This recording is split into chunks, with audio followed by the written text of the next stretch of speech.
오늘 예배 가운데 함께 하시는 여러분들을 주님의 이름으로 환영하고 축복합니다. 저희 이 시간 다 같이 조용한 기도 하심으로 우리 주일 예배를 하나님 앞에 드리도록 하죠. 우리 다 같이 조용한 기도 함께 기도드리겠습니다.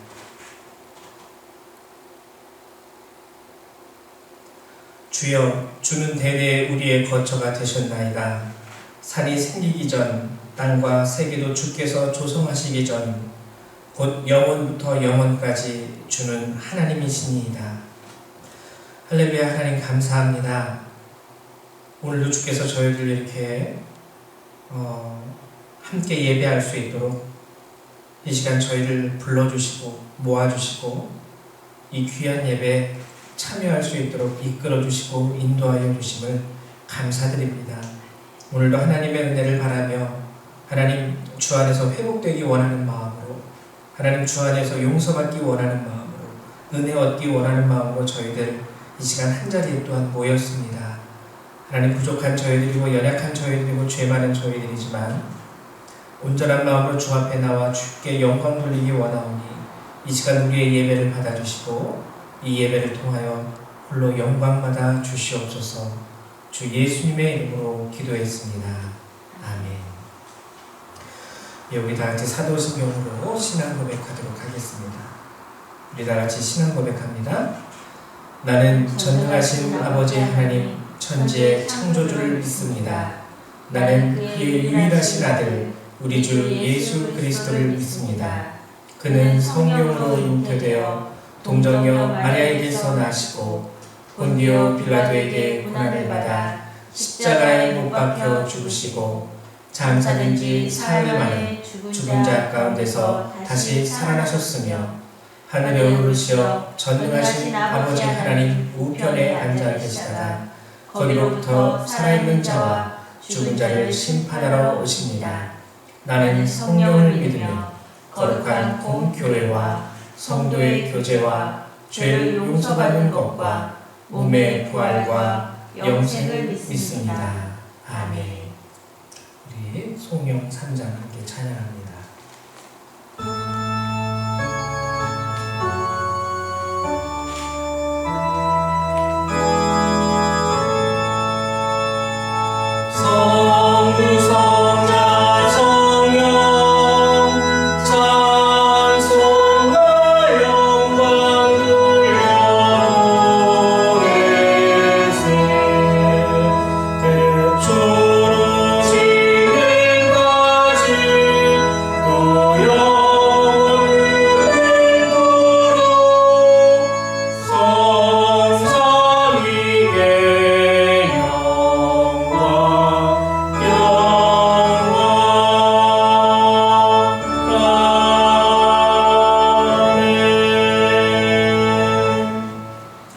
찬송가기 뒤에 있는 교동문 95번 함께 교독하도록 하겠습니다. 교동문 95번입니다.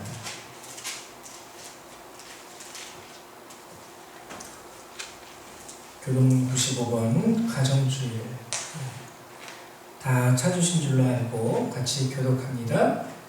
내가 사람의 방언과 천사의 말을 할지라도 사랑이 없으면 소리나는 구리와 울리는 꽹과리가 되고 내가 예언하는 능력이 있어 모든 비밀과 모든 지식을 알고 또 산으로 옮길 만한 모든 믿음이 있을지라도 사랑이 없으면 내가 아무것도 아니요 내가 내게 있는 모든 것으로 구제하고 또 내 몸을 불사르게 내줄지라도 사랑이 없으면 내게 아무 유익이 없느니라. 사랑은 오래 참고 사랑은 온유하며 시기하지 아니하며 사랑은 자랑하지 아니하며 교만하지 아니하며 무례히 행하지 아니하며 자기의 유익을 구하지 아니하며 성내지 아니하며 악한 것을 생각지 아니하며 불의를 기뻐하지 아니하며 진리와 함께 기뻐하고 모든 것을 참으며 모든 것을 믿으며 모든 것을 바라며 모든 것을 견디느니라. 사랑은 언제까지나 떨어지지 아니하되 예언도 패하고 방언도 그치고 지식도 패하리라. 그런즉 믿음, 소망, 사랑 이 세 가지는 항상 있을 것인데 그 중에 제일은 사랑이라. 아멘. 우리 찬송가 88장 함께 찬양합니다.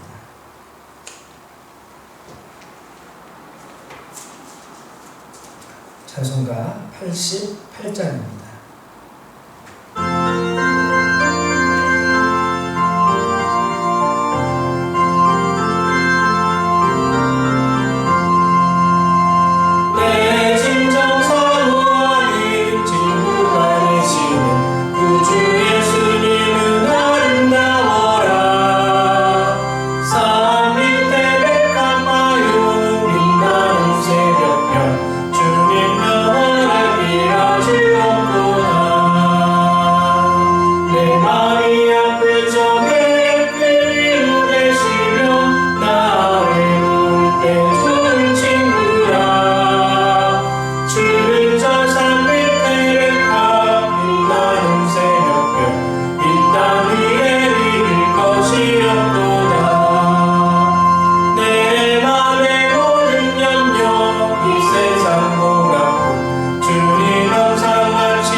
각 가정에서 대표자 되시는 분께서 우리 예배를 위해서 기도해 주시길 바랍니다.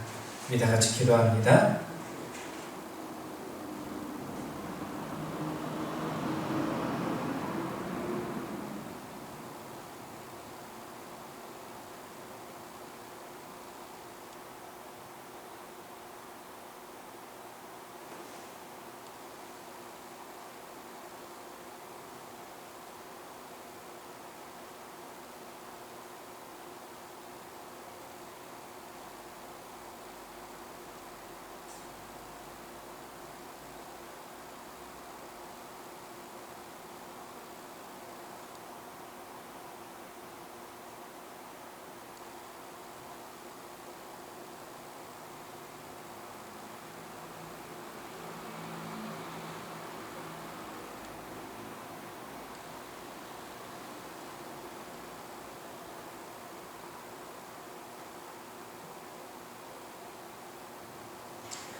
네, 우리 이 시간에는 다 같이 하나님 말씀 찾아보도록 하죠.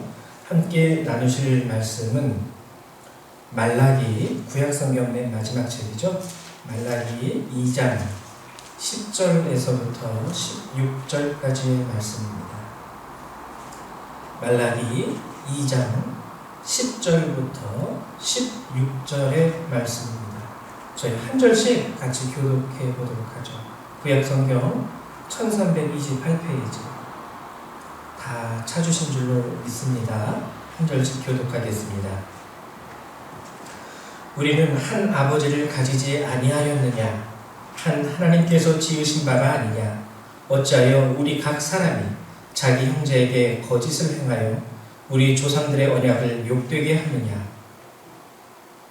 유다는 거짓을 행하였고 이스라엘과 예루살렘 중에서는 가증한 일을 행하였으며 유다는 여호와께서 사랑하시는 그 성결을 욕되게 하여 이방신의 딸과 결혼하였으니 이 일을 행하는 사람에게 속한 자는 깨는 자나 응답하는 자는 물론이요 만군의 여호와께 제사를 드리는 자도 여호와께서 야곱의 장막 가운데에서 끊어버리시리라.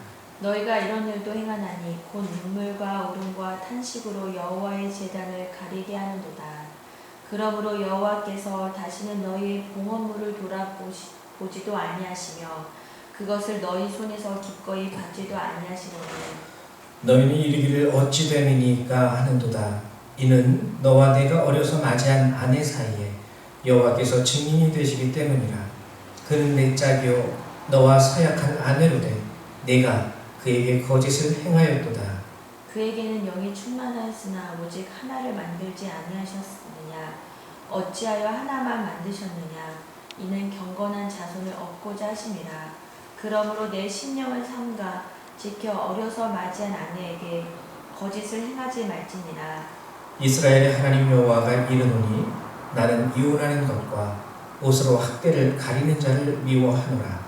만군의 여호와의 말이니라. 그러므로 너희 심령을 삼가 지켜 거짓을 행하지 말지니라. 아멘. 네, 오늘 여러분하고 함께 말라기 2장에 있는 말씀을 함께 나누었습니다. 오늘 함께 나눈 말씀의 주제는요, 가정이라는 주제입니다. 가정. 뜬금없이 갑자기 그냥 5월이니까 주로 우리가 5월을 가정의 달로 알고 있으니까 가정으로 정하기도 했는데 정말 가정이라는 것이 성경 안에서 우리에게 주고 있는 아주 중요한 의미, 신앙적인, 성경적인 그 의미를 가정의 달 5월을 맞이해서 여러분과 함께 이 시간 나누어 보고자 합니다. 우선 저희가 함께 읽은 이 말라기 성경, 구약의 마지막 성경이죠. 말라기서가 쓰여진 이후에 400년 동안 예수님이 오시기 전까지 이스라엘은 신앙에 있어서, 역사에 있어서 암흑기를 맞이합니다. 하나님께서 그 400년 동안에는 선지자도 보내지 않으셨고 아무런 기도의 응답도 하지 않으셨고 그냥 묵묵히 계셨다 해서 암흑기라고 우리가 얘기를 하고 있죠. 우선 말라기가 어떻게 쓰여졌는지 우리가 그것을 한번 더 여러분하고 나눠보려고 하는데요. 포로 생활을 70년 만에 끝내고 이스라엘이 3차에 걸쳐서 다시 이스라엘로 돌아오게 됩니다. 포로였던 이스라엘이 다시 약속의 땅, 가나안 땅으로 귀환을 하게 되죠. 이렇게 해서 포로 귀환이 끝나고 성을 짓고 성벽을 짓고 이제 이스라엘이 다시 하나의 공동체로 모여서 생활을 하기 시작하고 약 100여 년이 흘러갑니다. 그리고 100여 년이 흐른 후에 이 말라기서가 쓰여지게 된 거죠. 100여 년이 흐른 후에 말라기서가 다시 쓰여진 이유는 무엇이냐면 이스라엘이 포로기 이전의 생활과 같이 다시 타락하기 시작을 하는 거예요.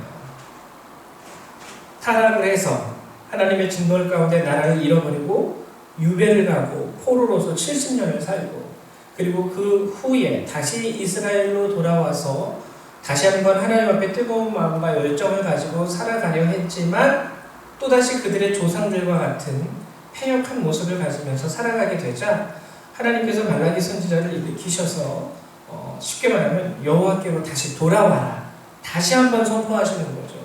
이사야를 통해서 하셨고 엘리야를 통해서도 하셨고 엘리사를 통해서도 하셨던 그 말씀, 쉽게 말하면 여호와께로 돌아오라라는 말씀을 이제 포로기가 끝난 이후에 100여 년이 지난 지금 이 시점에 하나님께서는 말라기 선지자를 통해서 다시 한번 선포하시는 겁니다. 근데 이 말라기서가 특이한 게 있어요. 그 이전에 포로기 이전에 타락했던 이스라엘 백성을 향하여 외치던 그 선지자들의 외침과 동일한 주제이기는 하지만 이 말라기에서만 나오는 특별한 한 가지 주제가 있습니다. 그게 바로 오늘 여러분들과 함께 읽은 본문의 내용이에요.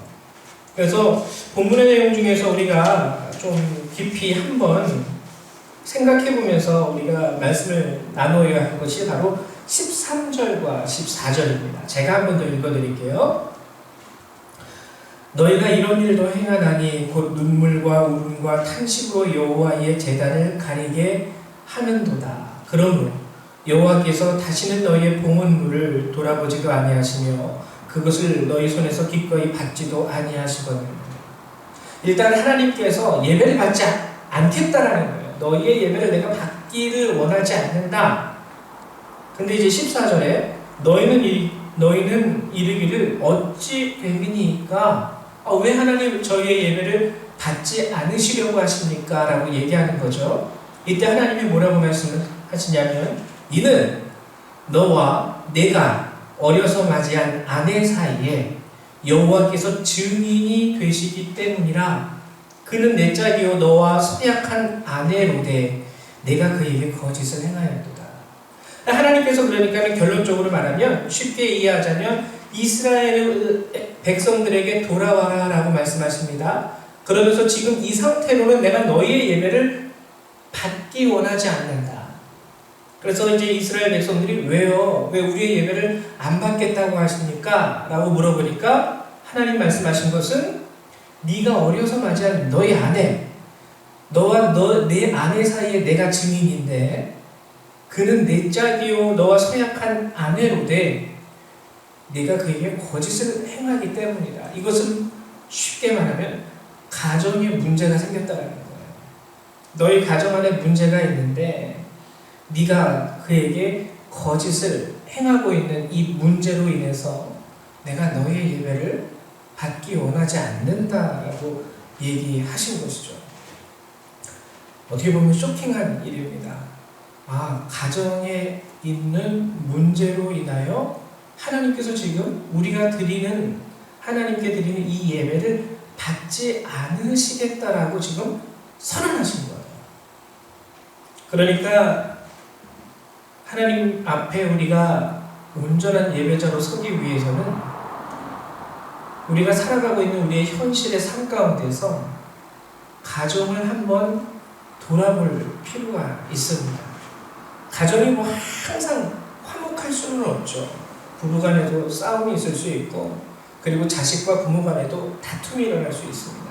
근데 오늘 하나님께서 이스라엘 백성에게 예배를 받지 않으시겠다라고 하시기까지 어떠한 문제들이 이스라엘 백성 가운데 있었는지 오늘 여러분과 함께 이 말라기 책을 통해서 함께 읽은 본문을 통해서 나눠보려고 합니다.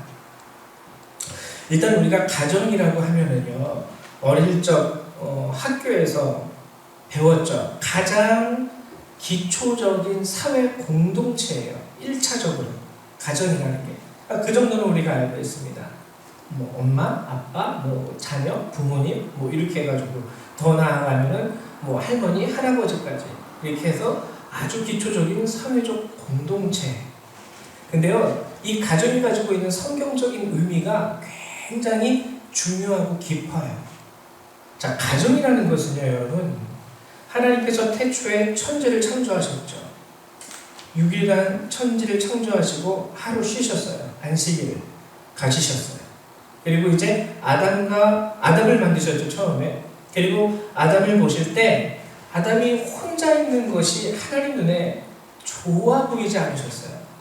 그래서 아담을 위해서 아담과 함께 할 수 있는 사람, 하와를 창조하십니다. 아담의 허락을 받고 창조하셨나요? 절대 아니죠. 아담의 동의를 얻었던지, 아니면 아담과 함께 내가 너를 위해서 여자를 만들려고 하는데 우리 같이 만들까? 이러시지도 않으셔서 전적으로 하나님의 판단과 하나님의 능력과 하나님의 주권, 그러니까 하나님의 결정으로 하와를 만드세요. 그리고 또 재미있는 건 뭐냐면, 여러분들이 창세기 여러분들이 2장을 읽어보면 아시겠지만, 그 후에 하와를 창조하신 이후에 아담의 허락을 받지 않으십니다. 하와를 데리고 아담에게로 직접 이끌고 오십니다. 직접 이끌고 와서 아담에게 하와를 만나게 해주시죠. 그리고 선포하십니다. 이 세상 가운데. 그게 바로 창세기 2장 24절인데요. 뭐라고 선포하시냐면, 이러므로 남자가 부모를 떠나 그의 아내와 합하여 둘이 한 몸을 이룰지로다. 이게 바로 성경에 나타나는 가정이라는 것에 대한 성경적 의미입니다. 쉽게 설명해 드릴게요. 절대적인 하나님의 주권으로 시작이 돼요. 아담의 허락도 없었고 아담의 동의도 없었습니다.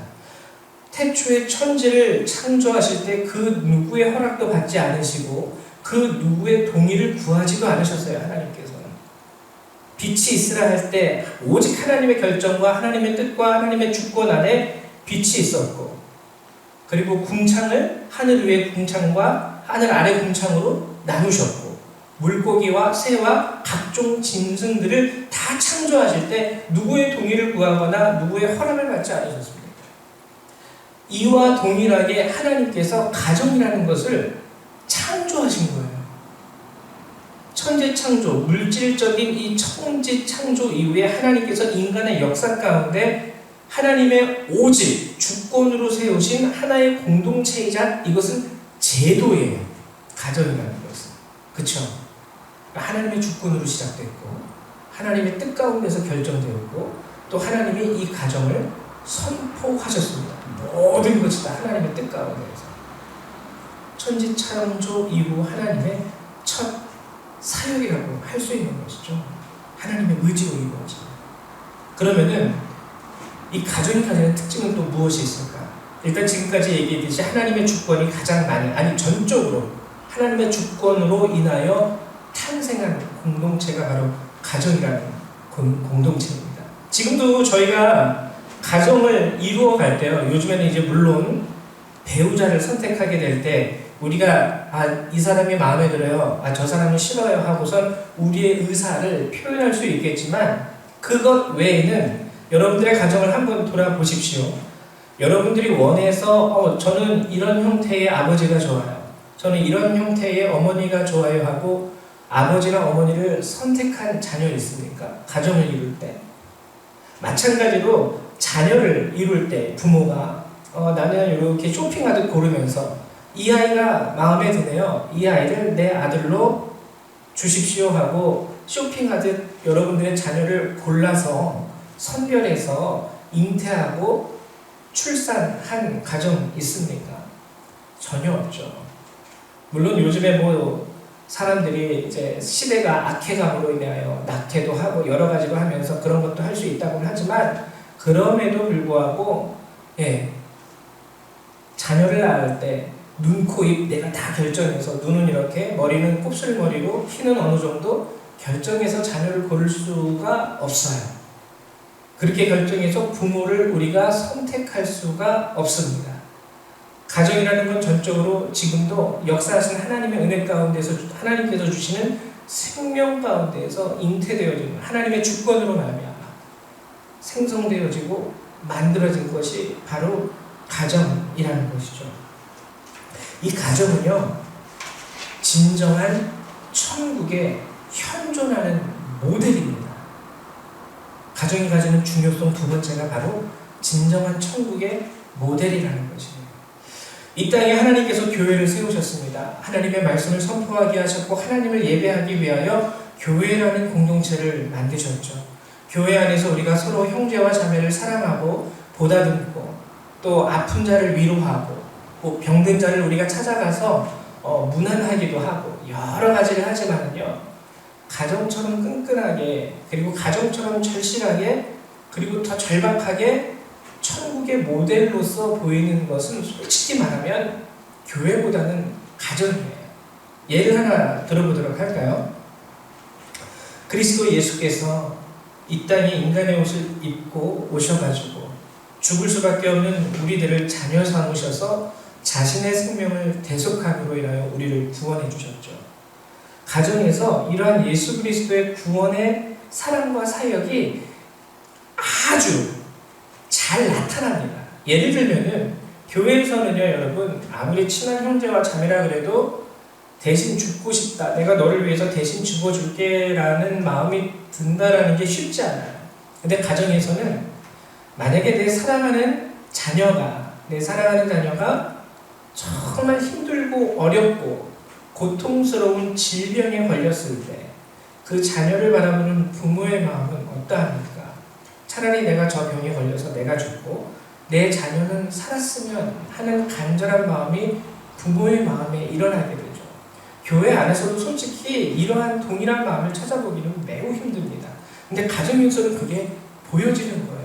아빠의 마음속에, 엄마의 마음속에 그 자녀가 아팠을 때, 심지어는 감기가 걸려서 고열에 시달릴 때에도 부모 마음 가운데는 우리를 위하여 대속하여 죽으신 예수님의 그 사랑과 은혜가 부모님의 마음 가운데 비춰집니다. 실제적인 구원 사역과 천국이라는 모델, 천국의 가장 가까운 모델이 바로 가정이라는 것이에요. 물론 죄로 말미암아 세상의 모든 것이 하나님께서 세우신 질서가 파괴되어지고 이 땅의 모든 창조물들도 저주를 받게 됩니다. 그리고 이 죄로 말미암아 가정도 깨어지는 게 우리 구약 성경에 나오긴 해요. 아담이 처음에 하와를 보았을 때 이는 내 뼈 중에 뼈요 살 중에 살이라는 얘기를 하죠. 이거 굉장히 로맨틱한 고백이에요. 사랑의 고백.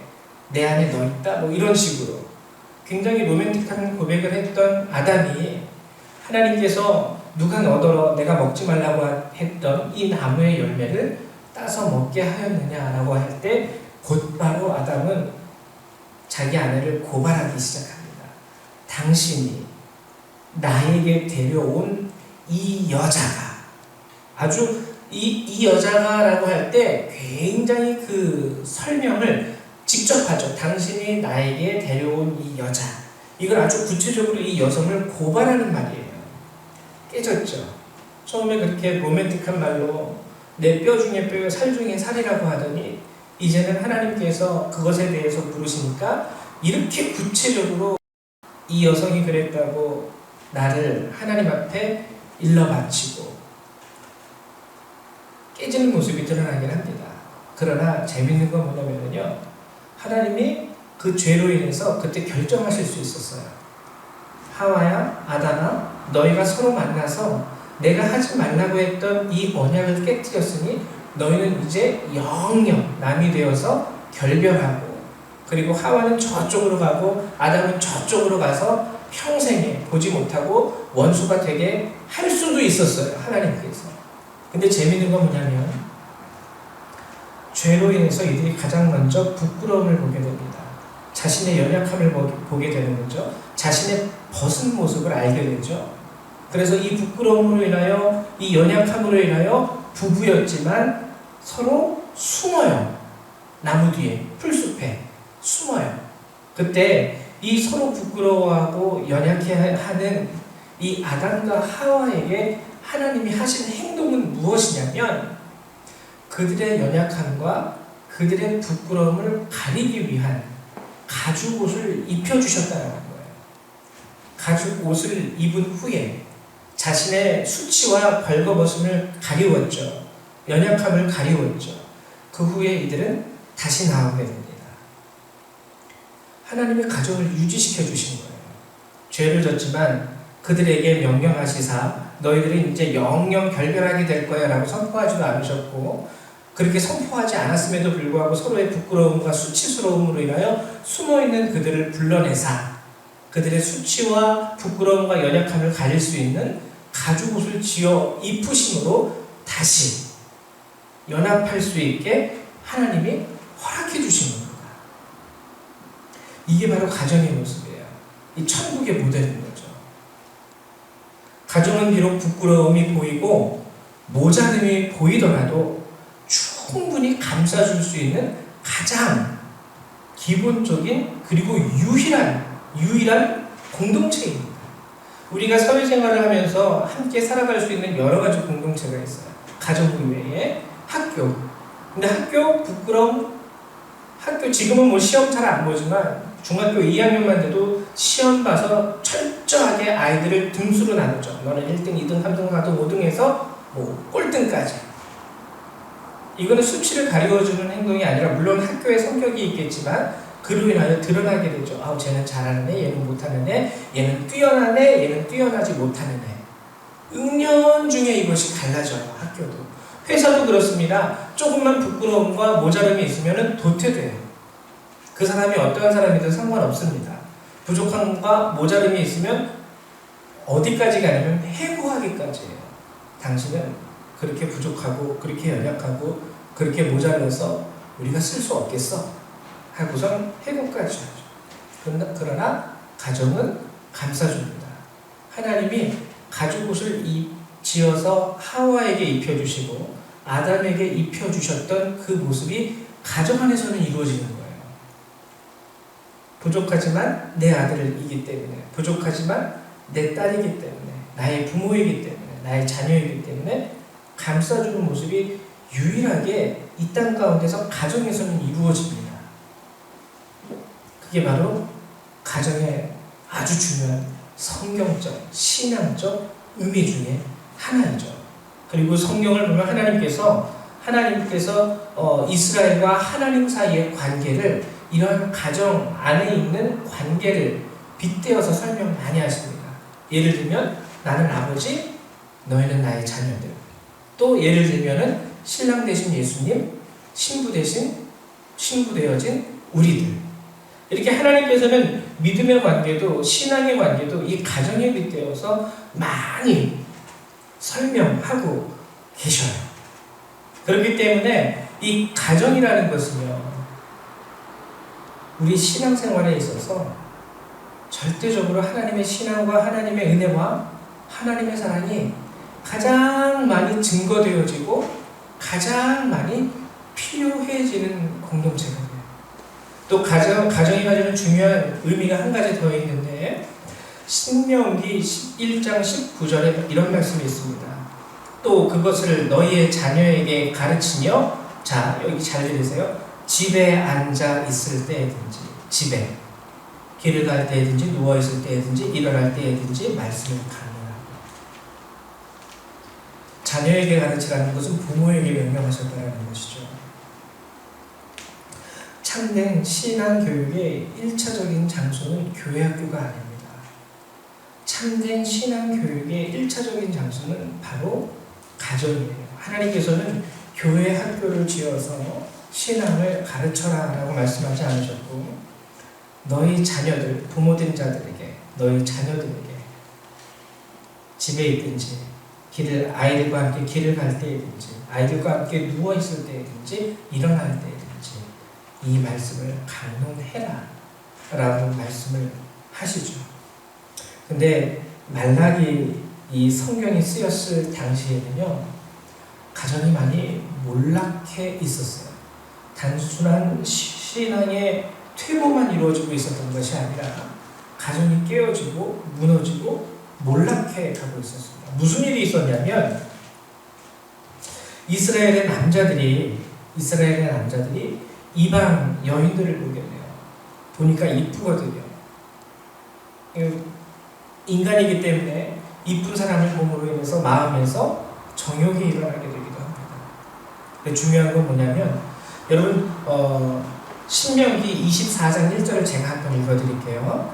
사람이 아내를 맞이하여 데려온 후에 그에게 수치되는 일이 있음을 발견하고 그를 기뻐하지 아니하면 이혼 증서를 써서 그의 손에 주고 그를 자기 집에서 내보낼 것이요. 이혼에 관한 부분입니다. 이혼에 관한 부분.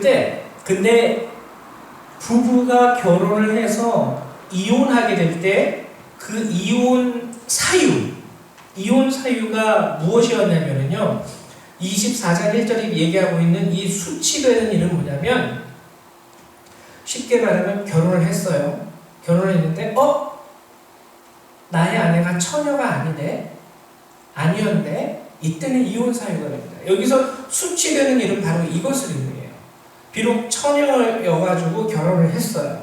결혼을 했는데 이후에 부인이 외도를 하게 됩니다. 그러면 이것도 수치되는 일이에요. 이런 경우에는 이혼 증서를 써서, 남편이 이제 더 이상 그를 기뻐하지 않아요? 그럼 이혼 증서를 써서 그 아내였던 여자를 내보내 줘라 라고 설명을 하고 있어요. 근데 말라기 시대에 이 하나님의 말씀을 이스라엘 백성들이 악용합니다. 어떻게 악용하냐면, 그 아내랑 같이 살았어요, 지금까지는. 근데 이방 여인을 보게 되니까 너무 이뻐요. 근데 율법에 의하면 이혼을 할 수가 없어요. 이혼할 수 있는 사유는 오직 한 가지예요. 아내의 외도. 이 사람은 처녀가 아니었어요 라고 하든지, 비록 처녀로서 나와 결혼했지만 그 이후에 외도를 했습니다라는 이런 이유와 사유가 있어야 돼요. 근데 거짓말로 하는 거예요. 거짓말로 꾸미는 거예요. 아, 이 사람 뭐 이런 일 했어요, 저런 일 했어요 해가지고 거짓으로 자신의 아내를 모략합니다. 중상모략이죠. 그래서 억지로 이혼 증서를 써서 쫓아내는 거예요. 하나님 보시기 굉장히 악한 일이었습니다. 이러한 일 때문에 하나님께서 나는 이혼하는 것을 싫어한다고 말씀하셔요. 그런 방식으로 그렇게 너와 나 사이에 우리 이스라엘도 지금도 그렇지만 우리 기독교인들 결혼할 때 하나님 앞에 서약하지 않습니까? 하나님 앞에 맹세하지 않습니까? 하나님이 함께하게 하신 이 남자와 하나님께서 함께하게 하신 이 여성과 제가 결혼해서 하나님 뜻 안에서 가정을 이루며 평생도록 살아가도록 하겠습니다라고 결혼 서약을 해요. 하나님이 증인해 주신다는 거예요. 근데 말라기 당시에 이스라엘 백성들은 그걸 다 깨뜨려버리는 거예요. 아내를 내쫓기 시작합니다. 자신의 마음에 드는 대로 자기가 기분 좋은 대로 새로운 이방의 여인을 아내로 맡고 신앙 안에서 함께 하나님 안에서 서약했던 그 아내를 내쫓아버리고 하나님이 굉장히 싫어하셨어요. 이러한 이스라엘의 모습 가운데 내가 너희의 예배를 받기 원하지 않는다. 이스라엘 사람들은요 그때 얘기합니다. 왜요 하나님? 재물, 소 잡아서 양 잡아서 각을 떠서 번제물로 이렇게 하나님 앞에 드리지 않습니까? 우리 나와서 할 거 다 하고 쉽게 말하면 지금으로 치면 예배 잘 드리고 헌금도 잘하고 교회에서 봉사도 잘하고 하나 모범적으로 다 해요. 하나하나 빠지는 거 하나 없이 다 교회를 위해서 하지 않습니까? 근데 하나님은 지적하시는 거죠. 너 가정에 대해서 특별히 네 아내에 대해서 어떻게 하냐? 그렇게 할 수가 있겠느냐? 내가 너와 네 아내 사이에 증인이다. 물론 오늘 말라기서는 특별히 이제 남편과 아내에 대한 부분에 대해서 하나님이 지적하고 있지만 비단 남편과 아내에 대한 부분만 우리가 이해해서는 안 됩니다. 부모와 자식 간에도 동의를 해요. 아까 얘기했듯이 하나님께서는요 이 가정을 하나님의 주권으로 세우셨어요. 여러분들이 지금 살고 있는 여러분들의 가정이 어떠한 가정인지 잘 모르겠지만 지금 여러분들이 맺고 있는 가정 안에서의 부모 관계, 그 외에 부부 관계, 이 모든 것들은 여러분들이 선택해서 또는 나는 이렇게 누가 중매해줘서 이렇게 했어요. 이런저런 겉으로 보여지는 사유와 이유가 다 있겠지만 결과적으로 보면 성경적으로 보면 그것 역시 하나님의 주권 가운데 이루어진 절대적인 하나님의 역사입니다. 여러분들의 가정이 그러한 하나님의 주권적인 역사라는 것이죠. 물론 요즘 젊은이들은 조건만 보고 많이 결혼하는 경우가 많이 있죠. 그냥 외모만 보고 결혼하는 경우가 많이 있죠. 하나님의 뜻을 구하지 않아요. 남편을 구하는 것에 있어서 아내를 찾는 것에 있어서 기도하지 않고 하나님의 뜻이 무엇인지 그리고 하나님 내가 누구와 결혼하는 것을 하나님 기뻐하십니까? 이런 거 잘 묻지 않아요. 그러면서 결혼하고 이혼할 때는 또 하나님 찾는 경우도 우매한 경우도 많이 있는데 어쨌거나 우리가 알아야 하는 것은 어떠한 모습으로 우리가 결혼을 하고 가정을 이루었는지 그것은 여러 가지 이유가 있었겠지만 결과적으로 그 모든 것 가운데에서는 하나님의 절대적인 주권, 하나님의 역사하신 가운데 오늘 나의 가정이 이루어지고 세워졌다는 것을 여러분들은 아셔야 된다는 것이죠. 그렇기 때문에 가정을 지킨다는 것은 신앙을 지키는 것에 가장 기본적이고 1차적인 우리의 의무이자 책임이 됩니다. 성경에 보면 하나님이 이런 말씀을 하세요. 무슨 말씀하시냐면 13절에 너희가 이런 일도 행하나니 곧 눈물과 오금과 탄식으로 여호와의 제단을 가리게 하는가. 이 무슨 일이냐면요. 여러분 하나님 앞에 제사를 드리는 그 제사 양식에는 곡하는 게 없어요. 우리 옛날에 저도 어렸을 때 기억나는데 제가 어렸을 때 저희 할아버지 할머니가 이렇게 그때는 저희가 예수를 믿지 않았었는데 돌아가셨을 때 장례를 치르면은 상주들이죠. 자녀들 특히 남자 자녀들이 아이고 하면서 상주복을 입고 장례식에 참여하신 분들은 조문 오신 분들은 절을 하고 상주들은 서서 아이고 합니다. 이 곡이에요. 근데 하나님 앞에 드리는 제사 양식에는 곡하는 부분이 없어요. 근데 오늘 보면 13절에 보면 너희가 이런 일도 행하라니 눈물, 울음, 탄식으로 여호와의 제단을 가리게 하는도다. 이것은 뭔가 억울한 사연을 가진 사람들이 하나님 앞에 나와서 울었다라는 얘기가 아니라 이스라엘 백성들이 새롭게 맞이한 이방의 여인들이요, 이방 신에게 드리던 그 제사의 관습, 그것을 여호와의 성전에 와가지고 그대로 행하고 있는 거예요. 하나님 앞에 제사를 드릴 때 우리가 이방 신에게 제사를 드릴 때 이렇게 곡했지 하고선 그대로 곡하는 거예요. 예배가 다 무너진 모습이 나오는 거죠. 가정이 무너지면 예배가 무너지게 되는 거예요. 우리가 믿음 안에서 가정을 지키지 못하게 되면 우리의 신앙과 우리의 예배가 한꺼번에 무너져 버리는 결과를 얻을 수 있게 된다는 겁니다. 에스겔 8장 14절에 보면 이방신 단무술을 위해서 애곡하던 이방의 여인들의 모습이 나오게 됩니다. 그 모습 그대로 오늘 이스라엘 백성들이 하나님 전에 나와서 그 모습으로 예배를 하고 있게 된 것이죠.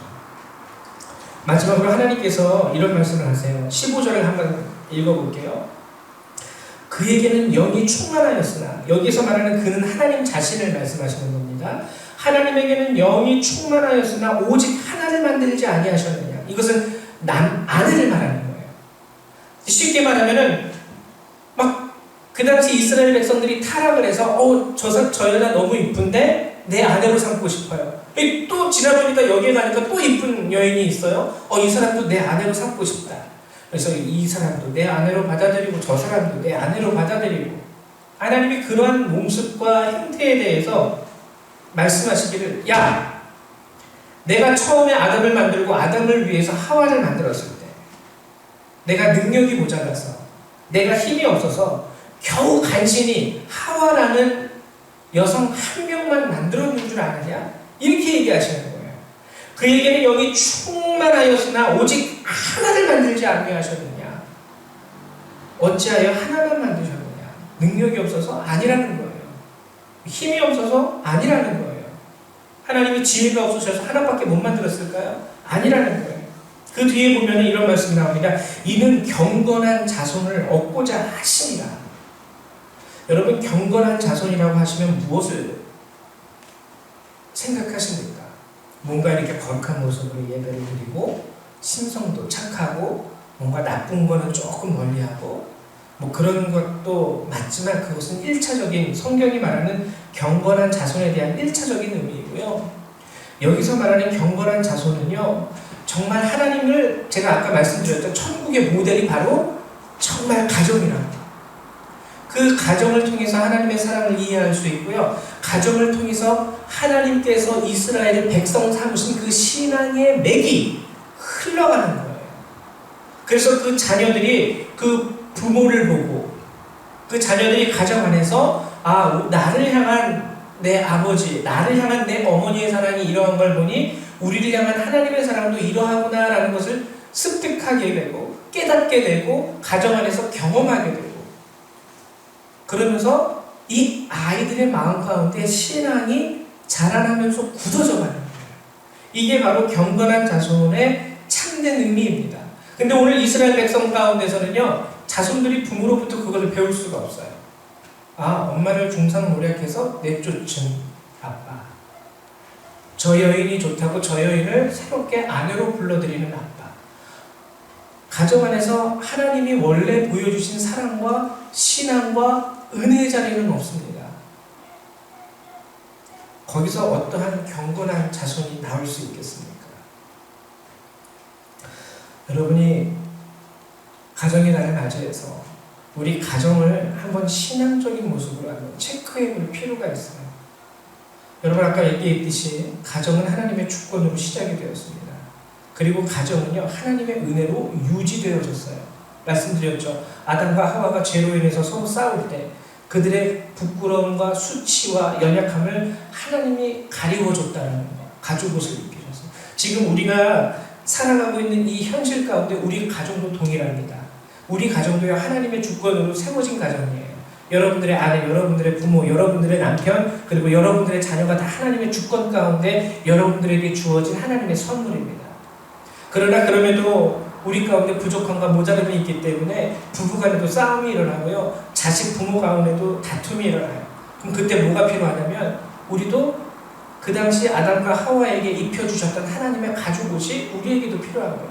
계속적으로 공급되어지는 하나님의 은혜가 우리 가정에 임해야지만 하나님의 주권으로 세워졌다 할지라도 그 은혜가 그쳐버리게 되면 유지되지 못해요. 그 죄로 인해서 우리 안에 남아있는 죄성과 우리 안에 여전히 가지고 있는 연약함과 모자람 때문에 항상 가정을 위해서 기도하실 수 있어야 됩니다. 그리고 이 가정을 항상 신앙 안에서 지켜가기 위해서 애쓰고 노력하셔야 돼요. 특별히 하나님께서 말씀하셨던 것처럼 경건한 자손을 얻기 위한 하나님의 뜻이 있다는 것을 늘 의식하면서 우리 자녀들을 하나님의 백성으로 우리가 길러 나아갈 수 있어야 한다는 것이죠. 요즘은 많은 크리스찬들 그들이 비록 크리스찬이라 할지라도 이 경건한 자손에 대한 부분은 많이 잊고 살아요. 세상이 바빠지기 때문에 자녀들이 할 게 너무 많으니까 하나님 말씀 주일 예배 좀 이렇게 건너뛰고 뛰어넘어도 지금은 고3이니까 지금은 취업 준비해야 되니까 이 기간에는 예배 좀 드리지 않고 절대 이렇게 돼서는 안 된다는 것이죠. 배우자를 찾을 때도 그리고 지금 나에게 허락하신 나의 자녀들을 길러가는 것에 있어서도 우리는 하나님의 은혜와 주님의 뜻을 늘 생각할 수 있어야 한다는 것이죠. 좋은 음식, 좋은 옷, 그리고 세상적인 양질의 교육 이것만으로는 하나님께서 원하시는 경건한 자손을 절대 얻을 수 없다는 것을 우리는 깨달아야 할 것입니다. 가정은 그 시작에서부터 우리의 생각과 감정이 아닌 하나님의 뜻과 인도하심으로 시작되어야 합니다. 그리고 그 다음으로는 하나님의 뜻과 인도하심 가운데 정말 결혼 이후에도 발견되는 우리의 부끄러움과 모자람 그리고 마찰에 대해서도 우리의 부끄러움을 가리워주기 위해 가죽옷을 지어 입히시는 하나님의 은혜가 지속적으로 우리 가정에 임할 수 있어야 합니다. 여러분 이것을 꼭 기억하셔서 여러분들에게 주신 가정은 하나님께서 주신 선물이라는 것 그리고 여러분에게 주신 가정은 하나님 뜻과 하나님 계획이 그 어떠한 공동체보다도 깊이 스며든 그런 공동체라는 것을 여러분들이 꼭 기억하셔서 가정 안에서부터 믿음과 신앙을 유지하실 수 있는 저와 여러분 되시기를 주님의 이름으로 축원합니다. 예, 우리 이 시간 다 같이 기도하는 시간 잠깐 갖도록 할 텐데요. 여러분 가정에 대해서 다시 한번 생각해 보시면서 혹시 내가 내 부모를 위해서, 내 배우자를 위해서, 내 자녀를 위해서 기도하지 못했던 것, 사랑하지 못했던 것이 있다면 회개하면서 하나님 우리 가정을 지킬 수 있도록 하나님 우리에게도 하나님 은혜가 담긴 가죽옷을 입혀 주시옵소서라고 기도할 수 있는 그러한 시간 되시기를 축원합니다. 기도하겠습니다. 사랑과 은혜가 많으신 주님 감사합니다. 오늘도 이 거룩한 주일 주께서 함께 하시고 주의 은혜와 사랑으로 우리에게 이 귀한 말씀을 허락하여 주시면 감사드립니다. 하나님 매일 보기 때문에 매일 말하기 때문에 정말 하나님께서 우리에게 허락하신 이 귀한 가정의 구성원들을 하나님 우리가 소홀히 대하고 또는 하나님 은혜와 믿음과 말씀 안에서 하나님 저들을 바라보지 못했던 적 너무나도 많았음을 아버지 회개합니다. 부모의 사랑만으로 아이들을 가르칠 수 있는 것도 아니고 우리가 그들에게 주는 양질의 아버지 하나님 세상적인 물질만으로도 그들을 일으켜 세울 수 있는 것이 아님을 고백합니다.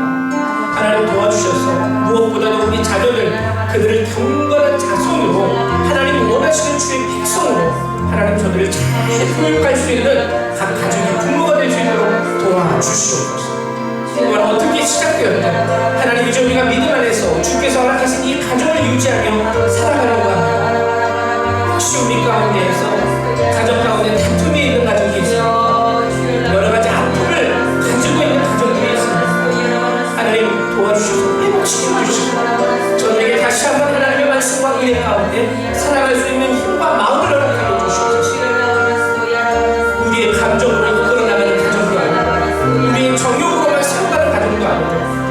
욕심으로만 일으키는 가정이 아니라 정말 하나님께서 세우신, 하나님께서 기뻐하시고 오늘 이 땅 가운데서 하나님께서 정말 즐거워하시는, 복되게 하시는 그런 가정이 되기 위해 애쓰고 노력할 수 있는 우리 모든 성도들 다 될 수 있는 도와주시고 축복하여 주시옵소서. 오늘까지 우리를 세워주신 주님, 오늘까지 우리 가정 가운데서 하나 되게 하신 주님, 앞으로도 하나님께서 우리 이름을 부르시는 그날까지 믿음 안에서, 신앙 안에서 이 가정을 지켜나갈 수 있도록 하나님 도우시고 역사하여 주시옵소서. 함께 하신 주님의 은혜 감사드리며 주 예수님의 이름으로 기도했습니다. 아멘. 네, 이 시간 276장 함께 찬양하시면서 우리 준비하신 예물을 하나님 앞에 드리도록 하겠습니다. 276장입니다.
사랑과 은혜가 많으신 주님 감사합니다.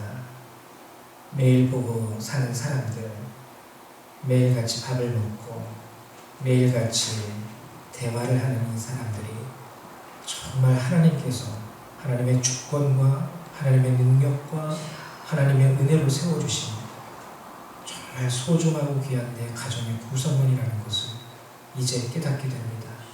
하나님, 그러니 경건한 마음과 하나님의 말씀과 은혜로 우리가 이 가정을 유지하고 지켜나갈 수 있도록 하나님, 우리 각 사람의 마음과 생각을 주께서 지켜주시옵소서. 아멘, 주님. 또한 하나님, 좋은 것만 주는 것으로, 좋은 말만 하는 것으로, 좋은 교육만 제공하는 것으로 정말 하나님께서 원하시는 가정이 세워지는 것이 아니라는 것을 이 시간 우리가 또한 깨달았습니다.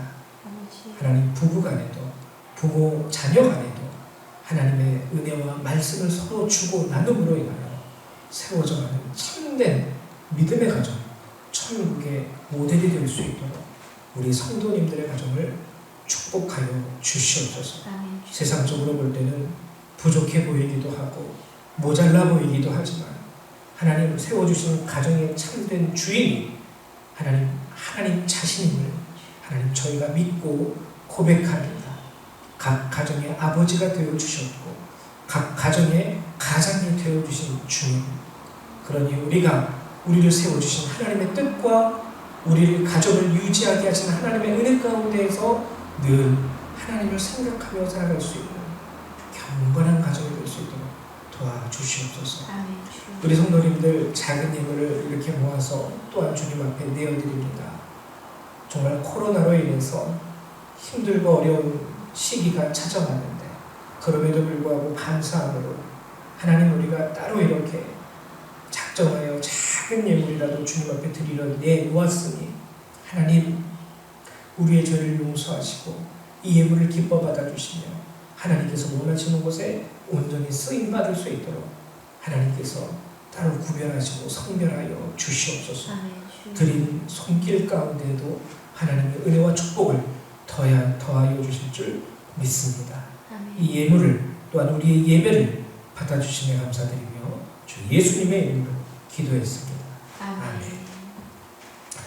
네, 교회 소식을 알려드리도록 하겠습니다. 저희가 코로나 사태 이후에 속회 모임을 갖지 못했는데요. 아무래도 이렇게 다들 학부모시고 자녀들이 있으셔가지고 속회 모임을 재개하는 것은 아이들이 개학한 이후로 연기를 하려고 합니다. 그래서 개학 이후에 새롭게 속회 모임을 공고할 테니까 그때 속회를 드리도록 하고요. 그리고 매달 이제부터 마지막 주일은 가족 모두가 함께 드리는 가족 예배로 예배를 드립니다. 그래서 마지막 주일에는 교회와 예배가 따로 없어요. 또 작은 교회이기 때문에 이것이 가능하기도 하죠. 그래서 마지막 주는 아이들과 어른들이 함께 모여서 가정별로 이렇게 옹기종기 함께 예배 드릴 수 있는 그런 예배를 드리도록 하겠습니다. 예, 코로나 바이러스로 인해서 종식 선언이 이루어지기까지는 일부 예배만 드리고 마칩니다. 여러분 이해를 부탁드리고 항상 방역하는 것에 있어서 또한 여러분 신경 써주시기를, 거리 두기에도 신경 써주시기를 부탁드립니다. 우리 찬송가 1장 함께 찬양하시고 축도하시고 예배를 마치도록 하겠습니다.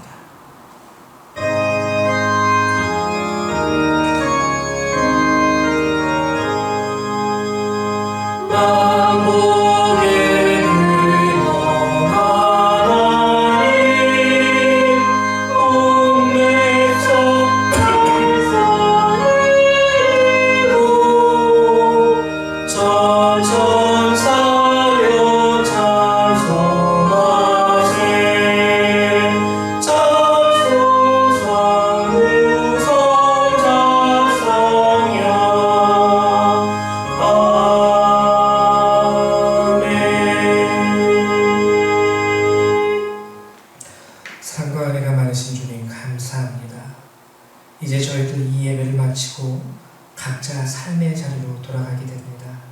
주님, 한 주간 살아감에 있어서 오늘 주신 주의 말씀을 우리 마음 가운데 새기게 하시며 그 말씀으로 받은 은혜를 잃어버리지 아니하고 주님의 뜻대로 살아갈 수 있는 한 주가 될 수 있도록 도와주시옵소서. 아멘. 예배를 마치고 돌아가는 우리 모든 성도님들, 그들의 삶과 머리 위에 하나님의 은혜와 예수 그리스도의 사랑과 성령의 능력이 늘 항상 함께하여 주시기를 성부 성자 성령 하나님의 이름으로 간절히 축원하옵나이다. 아멘.